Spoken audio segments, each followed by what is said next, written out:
Hello everyone, my name is Anisha. I'm here, educator at Warriors Creek.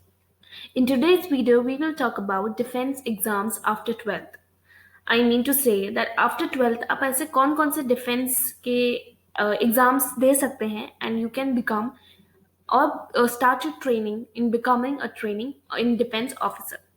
So let's start. ये video थोड़ी सी लंबी हो सकती है, but just watch till the end.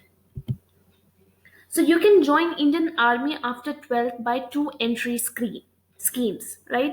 तो दो एंट्री स्कीम्स होती है जिसके थ्रू आप डिफेंस मतलब आर्मी में इंडियन आर्मी में आप आ सकते हैं. पहला होता है एनडीए एंट्री, ठीक है, जो कि 2 बार करवाता है UPSC in a year. And after clearing the written exam आपका एसएसबी इंटरव्यू होगा, देन आपका फिजिकल फिटनेस देखा जाएगा एंड देन आपको अपॉइंटमेंट लेटर दिया जाएगा.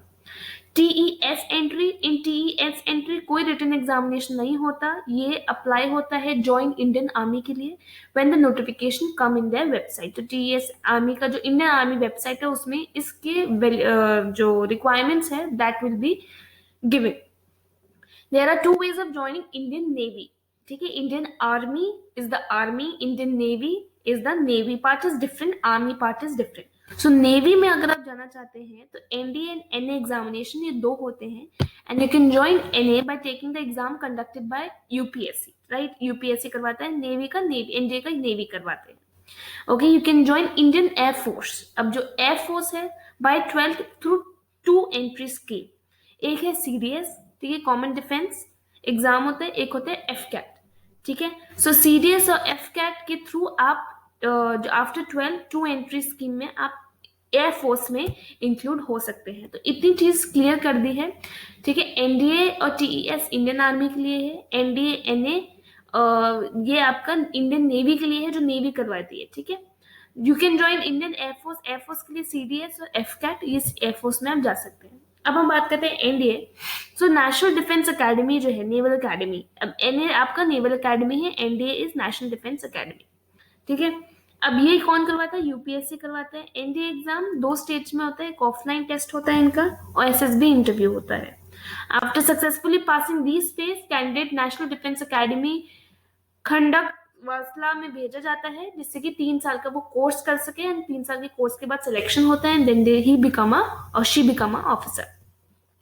After completing of this course candidates arm process Indian military academy Dehradun भेजा जाएगा, ठीक है. Candidates of air force proceed to Indian air force academy. ऐसे सबकी अपनी अपनी अकेडमी बनी हुई है. Indian navy B Tech entry scheme, अब बीटेक वाले जो कैंडिडेट्स हैं वो भी इसमें आ जाते हैं, ठीक है. उसमें जो प्रेस्टिजियस इंडियन नेवल अकेडमी है आईएनए एजिमलागा केरला में जो है वहां पे 4 साल की डिग्री कोर्स होता है and the selection of this course is done through JEE Mains course. जो ऑल इंडियन रैंकिंग के हिसाब से इनकी सिलेक्शन होगी उसके हिसाब से इनको 4 साल की डिग्री कोर्स में सिलेक्ट किया जाएगा. Shortlisting candidates informed about the selection for SSB interview. फिर वो ही है, इंटरव्यू होगा, सिलेक्शन होगा, फिजिकल फिटनेस देखी जाएगी, फिर आपको लेटर मिलेगा. एसएसबी इंटरव्यू भी 2 स्टेज में होता है. स्टेज 1 जो है जहाँ पे आपकी इंटेलिजेंस टेस्ट होती है, पिक्चर परसेप्शन टेस्ट होता है, ग्रुप डिस्कशन कैंडिडेट्स देते हैं, ठीक है. Who fail to qualify stage 1 वो फिर ऑब्वियसली वापस चले जाते हैं, स्टेज 2 की तरफ नहीं बढ़ पाते. एसएसबी इंटरव्यू का पूरा मैंने अपनी एक वीडियो में भी दे रखा है, डू चेक इट. स्टेज 2 में क्या है? साइकोलॉजिकल टेस्टिंग होता है, ग्रुप टेस्टिंग होता है, इंटरव्यू होता है. सो इसमें आपके सोशल एडजस्टेबिलिटी देखी जाती है. इंडियन नेवी सेलर्स के लिए भी जा सकते हैं, ठीक है. इसमें artificial apprentices, senior secondary recruit, matric recruit, ठीक है, नॉन मैट्रिक रिक्रूट, एलिजिबिलिटी इन सब की यही होती है कि वही 10+2 60% एग्रीग्रेट इन्हें चाहिए होते हैं, maths and physics, and at least एक सब्जेक्ट होना चाहिए या तो केमिस्ट्री, बायोलॉजी, कंप्यूटर साइंस अपनी बोर्ड्स में, मतलब जो भी अपनी स्कूल बोर्ड्स है उसमें, ठीक है. तो देन ये लोग इंडियन नेवी सेलर्स के लिए भी जा सकते हैं. Indian army entry technical entry scheme TES ये 12 के बाद करवाई जाती है, ठीक है, जिनका पीसीएम का बैकग्राउंड होता है, ठीक है, जिनमें स्कूल में पीसीएम ली होती है उनके लिए. टेक्निकल एंट्री है 12 पास आउट स्टूडेंट्स जो साइंस स्ट्रीम के, उनको 70% मार्क्स चाहिए होते हैं, फिजिक्स, केमिस्ट्री, मैथमेटिक्स उनकी मेन सब्जेक्ट होनी चाहिए. कैंडिडेट जो शॉर्टलिस्टेड होते हैं फिर वही एसएसबी इंटरव्यू के लिए ही बुलाए जाते हैं. इसकी जो ट्रेनिंग होती है 5 साल की ट्रेनिंग होती है, 1 साल ओटीए गाया में और 4 साल सीटीडब्ल्यूएस में, ठीक है. तो इसका भी फेज 1 फेज 2 होता है ट्रेनिंग का. फेज 1 ट्रेनिंग में 1 साल प्री कमीशन ट्रेनिंग होती है ओटी गया में, और 3 साल सीएमई पुणे, ठीक है, में होती है, या तो सिकंदराबाद में भी हो सकती है, ठीक है। फेज 2 में 1 साल पोस्ट कमीशन ट्रेनिंग होती है पुणे में और सिकंदराबाद। फेज 2 फेज 1 में भी है, ये प्री है, ये पोस्ट हो जाती है। इनकी ट्रेनिंग के बारे में है कि इंडियन एयरफोर्स एयरमैन इन ग्रुप वाई, ठीक है। तो इंडियन एयरफोर्स मैंने आपको बताया है, ये ग्रुप वाई में नॉन टेक्निकल है। इसमें एग्जाम्स कंडक्ट होता है 10+2 लेवल स्टूडेंट्स के लिए। उनके एलिजिबिलिटी क्राइटेरिया जो नोटिफिकेशन आता है उसमें पूरी दे रखी होती है, ठीक है। उसके हिसाब से आप उसमें अप्लाई कर सकते हैं। रिटन टेस्ट होता है, फिर आपका ड्यूरेशन रिटन टेस्ट का 45 मिनट्स है, एंड 10+2 सीबीएसई सिलेबस का ही पूरा रहता है, रीजनिंग, जनरल अवेयरनेस, इंग्लिश, ठीक है।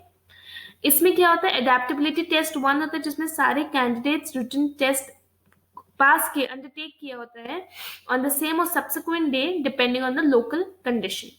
Adaptability test 1 is to assess the suitability of a candidate for employment in IAF, which involves deployment in varied geographic terrain, weather and operational condition। मतलब location के हिसाब से इनको टेस्ट किया जाता है।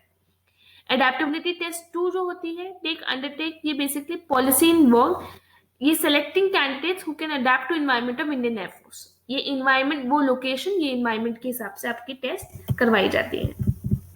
And that's all.